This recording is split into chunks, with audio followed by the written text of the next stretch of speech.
ओम शांति। आज हम चर्चा करेंगे कि भोजन में लहसुन प्याज का क्या प्रभाव है, वैज्ञानिक रूप से ये किस तरह काम करते हैं और हमें भोजन में इनको खाना चाहिए तो कितनी मात्रा में, कब खाना चाहिए और इनसे परहेज करना चाहिए तो क्यों करना चाहिए। आज सभी विषयों पर मैं आपको बहुत अच्छे से बताने वाली हूँ। लहसुन प्याज वास्तव में एलियम फैमिली के पौधे हैं और इन्हें हम 5 तरह से यूज करते हैं। साबुत प्याज और हरी प्याज, जिसे चिव्स कहते हैं, गूंदली कहते हैं, जो हम लहसुन, लहसुन की कलियां और लहसुन की हरी पत्तियां भी, जिन्हें लीक्स कहते हैं, और बासंती प्याज, जो कि बहुत लाल कलर का और तीखी गंध युक्त होते हैं।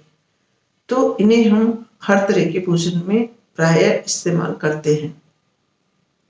इनकी जो तीखी गंध होती है, वो गंध इनमें सल्फोनिल हाइड्रोक्सिल आयन के कारण होती है और उसकी मात्रा लहसुन में तो बहुत ज्यादा होती है और इसका प्रभाव जो है वो शरीर पे डीएमएसओ के जैसा होता है। डीएमएसओ यानी डाइमिथाइल सल्फोक्साइड, ये एक कंपाउंड है जो आपको याद दिलाऊं कि डीडीटी और फसलों पे छिड़कने वाले जो पेस्टिसाइड्स होते हैं उनमें पाया जाता है। और आपने ये तो पेपरों में, खबरों में सुना ही होगा कि जब फसलों पे छिड़काव करते हुए किसी को डीडीटी का जहर चढ़ गया और उसे बेहोशी आ गई और उन्हें किस तरह नुकसान पहुंचता है। तो आप सोचिए, लहसुन प्याज को हर्बल पेस्टिसाइड के रूप में भी इस्तेमाल किया जाता है। वो इनके इसी सल्फोनिल आयन के गुण के कारण ही होता है।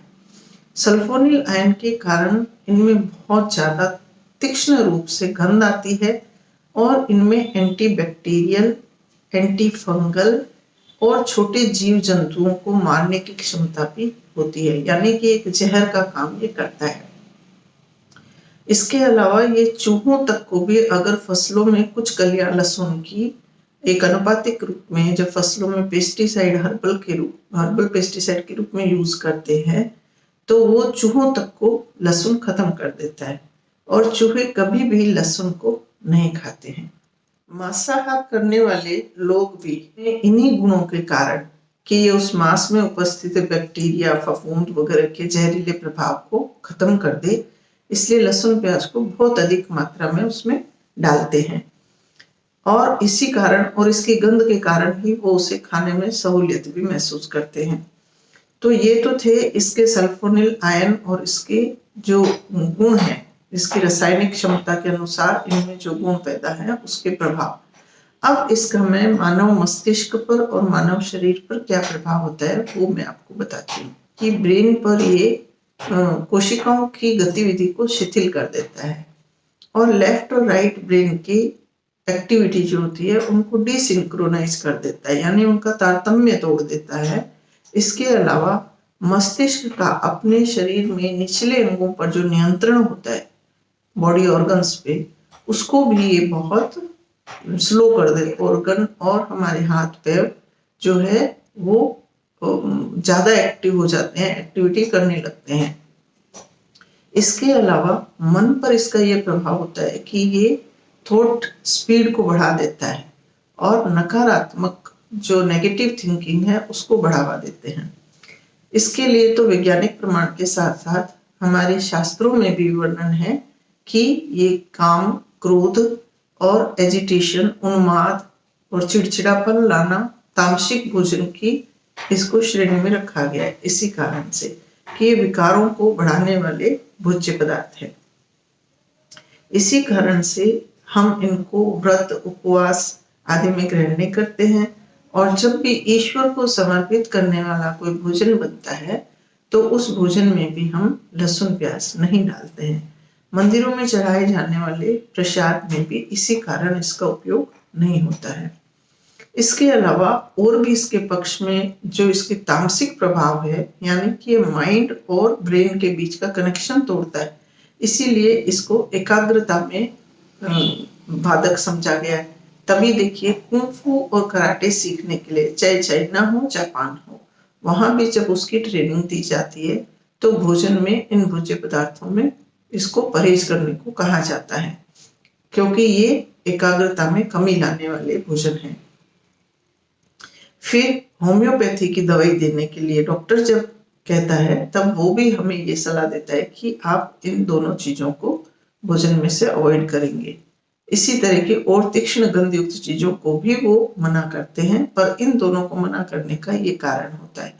क्योंकि आपको जानकारी होगी कि होम्योपैथी जो है उसके इलाज का आधार होता है हमारे वाइटल फोर्स को इक्विलिब्रियम में लाना, और वाइटल फोर्स यानी कि हमारी सोल एनर्जी, और लहसुन प्याज जो है हमारी सोल एनर्जी को कंट्रोल जो है वो हमारी बॉडी से उसको डिस्कनेक्ट करते हैं। इसलिए मनुष्य जो है उन्मादी स्वभाव का हो जाता है, उसकी झगड़ालू किस्म, उतावलापन और व्यवहार में जो है विकारों की अधिकता आ जाती है। रेकी करने वाले जो होते हैं वे भी रेकी थेरेपी का अगर अच्छा परिणाम आप पाना चाहते हैं तो वे भी सलाह देते हैं कि आप भोजन में लहसुन प्याज से परहेज करें। हजारों साल पहले चाइना में ताओ त्से ने ये प्रमाणित किया था कि इसके पांचों स्वरूप जो एलियम पौधों के हम यूज करते हैं उनमें जो प्याज है वो फेफड़ों के लिए, लहसुन है वो हृदय के लिए,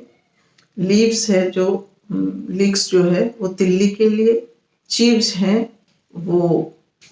लीवर के लिए, और जो बसंती प्याज है बहुत लाल वाला तीखा स्वाद वाला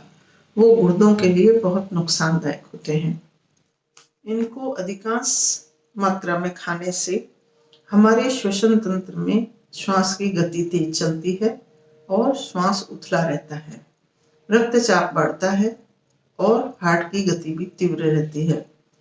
और माइंड में जैसा कि मैंने पहले बताया ये अनिद्रा, चिंता और उतावलेपन को तेज गति से विचारों के चलने को यानी माइंड में प्रकट करते हैं। स्टोमक में ये एसिडिटी करते हैं और आंतों में अधिक मात्रा में खाए जाने पर ये हमारे फ्रेंडली बैक्टीरिया जो होते हैं उनको ये दोनों चीजें नष्ट कर देती है। उसकी वजह से बहुत सारे विटामिन्स वगैरह जो बनते हैं, विटामिन बी खास करके बी कॉम्प्लेक्स है, और जो वहाँ की अम्लता और जो पीएच वहाँ का मेंटेन होना चाहिए वो सब डिस्टर्ब हो जाता है, और इसी वजह से लंबे आयु तक इसको खाने पर कोलोनिक कैंसर के चांसेस इससे बढ़ जाते हैं। इसके संबंध में और भी शोध हुए जिनकी मैं आपको थोड़ी सी जानकारी यहाँ देती हूँ कि 1950 से डॉकहेलन ग्रुप के फ्लाइट इंजीनियरिंग द्वारा ये क्लियर इंस्ट्रक्शन अपने पायलट्स को दिए गए थे कि वो फ्लाइट उड़ाने के 72 घंटे पहले लहसुन प्याज युक्त भोजन खाना छोड़ देंगे, क्योंकि उन्होंने अपने शोध में पाया था कि ये लहसुन प्याज खाने से उनके दोनों लेफ्ट राइट ब्रेन के बीच का तारतम्य खत्म होता है और उनकी गतिविधि जो है बहुत शिथिल पड़ जाती है, जो मस्तिष्क की कोशिकाओं की है, और उनको त्वरित निर्णय लेने में और उसको क्रियान्वित करने में की जो क्षमता होती है वो 3 गुना कम हो जाती है। और आप तो जानते हैं कि एरोप्लेन उड़ाने वाले पायलट्स को कितना तीव्र निर्णय लेना चाहिए और उनकी बुद्धि कितनी तीक्ष्णता से चलनी चाहिए। अगर वहाँ कोई भी शिथिलता होगी तो सैकड़ों लोगों की जान संकट में आ सकती है। इसीलिए डकहेलन ग्रुप की तरफ से यह निर्णय लिया गया, और इस निर्णय को 1980 में रॉबर्ट सी बेक डीएससी द्वारा वापस इसको प्रूव भी किया गया कि ये जो नियम बनाया हुआ है या ये जो शोध की गई उसके परिणाम है वो वाकई में तथ्य सही थे, और उन्होंने इसको चालू रखा। इसके अलावा एक विख्यात ईजी निर्माता कंपनी के मालिक ने भी अपनी ईजी मशीन की टेस्टिंग के दौरान पाया कि उसकी मशीन जो है वो बहुत शिथिलता दिखा रही थी। नई मशीन निर्माण हुई थी और वो जब चेकिंग कर रहे थे लोगों की तो उन्होंने पाया कि उसमें बहुत शिथिलता, उनकी एक्टिविटी में ब्रेन की मैपिंग रिकॉर्डिंग जो करते हैं ईजी मशीन से, उसके एक्टिविटी में बहुत शिथिलता थी। उन्होंने इसके पीछे का कारण जानने के लिए जब पता किया तो उन्होंने पाया बहुत सारे लोगों से पता करने पर कि वो लोग लहसुन प्याज का भोजन करके आ रहे थे, तब उन्होंने अपने पैसे खर्चे पे एक शोध करवाई और तब उन्होंने भी प्रमाणित किया कि लहसुन प्याज खाने से मानसिक शिथिलता पैदा होती है, यानी ब्रेन जो है वो त्वरित निर्णय नहीं ले सकता और उसकी एक्टिविटी इतनी शिथिल हो जाती है कि बाकी शरीर के अंगों पे उसका प्रभाव जो है वो तुरंत जो है एक्शन लेना उसका तारतम्य नहीं बैठता है। और इसी वजह से व्यक्ति जब इनको खाता है तो उसका ब्रेन की पकड़ अंगों पर कम होने से उसमें उन्माद, उतावलापन, गुस्सा, गुस्से की प्रवृत्ति, मारपीट, हिंसा आदि के भाव बहुत जल्दी पैदा हो जाते हैं और वो इन्हें क्रियान्वित भी कर देता है। यानी कि ये हमारे अंदर की हिंसक प्रवृत्ति को, मारपीट को और उन्मादी जो ख्याल होते हैं उनको बढ़ावा देता है। ये हमारे भोजन से हमारी कम्युनिटी में ही प्रमाणित होता है। अब मैं आपको बताऊंगी कि अगर हम कुछ समय के लिए लहसुन प्याज के भोज्य पदार्थों से अलग कर दे, लहसुन प्याज को भोजन से अलग कर दे, कुछ दिन बिना इनके ही हम भोजन बनाकर खाएं तो हमारे शरीर पे क्या क्या प्रभाव देखने को मिलते हैं। पहले 24 घंटे में अगर आपको रक्तचाप की शिकायत रहती है और आपको उतावलापन रहता है, तब भी आप देख सकते हैं कि आप एक सामान्य व्यक्ति में भी जो श्वास की गति है वो बहुत सामान्य और गहरी होने लगती है। रक्तचाप जो है वो सामान्य लेवल की तरफ आने लगता है। ऑक्सीजन का स्तर जो है वो ब्लड में बढ़ जाता है। उसके 48 घंटे बाद हम देखते हैं कि इसका प्रभाव धीरे धीरे ये होता है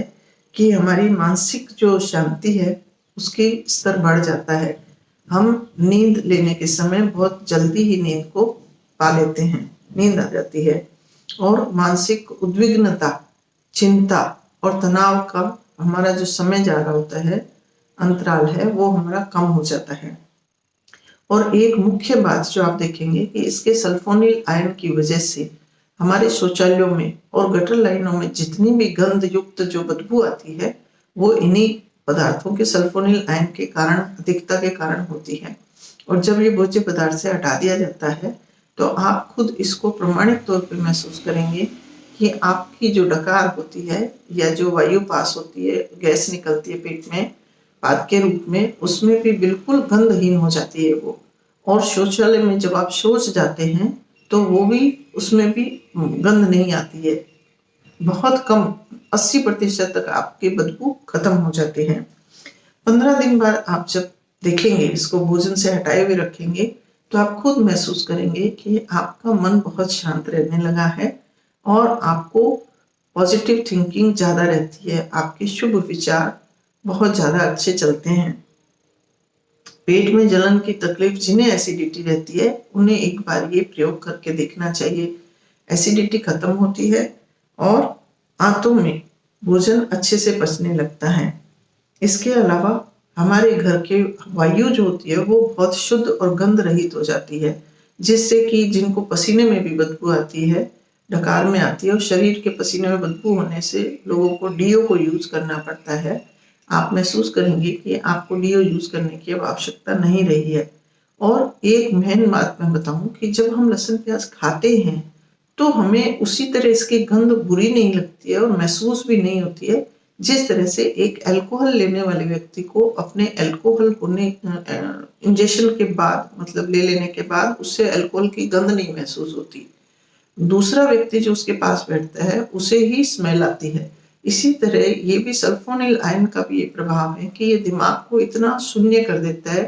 कि गंध ग्रहण करने की क्षमता को भी ये कम कर देता है। इससे जो व्यक्ति खाया हुआ है, इस भोजन को ग्रहण करता है, उससे बदबू नहीं आती है, लेकिन जो पास में बैठते हैं और जो आसपास में हम भोजन के प्रभाव देखते हैं उन्हें ये गंध महसूस होती है। इसके साथ ही 15 दिन बाद आप ये भी देखेंगे कि आपको विटामिन बी कॉम्प्लेक्स की कमी से होने वाले जो नुकसान थे उनमें आपको फायदा महसूस होने लगता है कि अगर किसी को मुंह में छाले रहते थे तो वो धीरे धीरे ठीक होने लगते हैं, आंतों की जलन ठीक होती है, आंतों में अफारा कम होता है, बाल झड़ने कम हो जाते हैं, मांसपेशियों में अगर दर्द रहता था तो वो धीरे धीरे कम हो जाता है।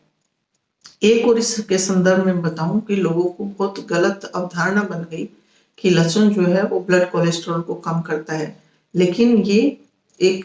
तात्क्षणिक इफेक्ट होता है भोजन लेने के तुरंत बाद। 1 घंटे तक तो लहसुन कोलेस्ट्रॉल को ब्लड के लेवल से रक्त में इसको डिसॉल्व कर लेता है, क्योंकि ये इसमें जो डीएमएसओ लाइक क्वालिटी है तो ऑर्गेनिक कंपाउंड को डिसॉल्व करने से रक्त में से उसको हटा देता है। लेकिन बाद में यही वसा को ले जाकर, कोलेस्ट्रॉल को ले जाकर वो वीएलडीएल और एलडीएल के फॉर्म में शरीर के अन्य अंगों में डिपॉजिट कर देता है, जो कि बाद में हमारे लिए नुकसानदायक हो जाते हैं। और इससे खाने से कोरोनरी आर्टरी डिजीज की संभावना और वसा के बढ़ने से, लिपिड प्रोफाइल गड़बड़ होने से हमारे को वे सब नुकसान स्वास्थ्य संबंधी उठाने पड़ते हैं। तो मैं समझती हूँ कि आपको इतनी सारी जानकारी देने के बाद अब आप स्वयं निर्णय लेंगे कि आपको भोजन में इससे शामिल रखना है या हटाना है, या किस तरह से किस मात्रा में लेना है। ओम शांति।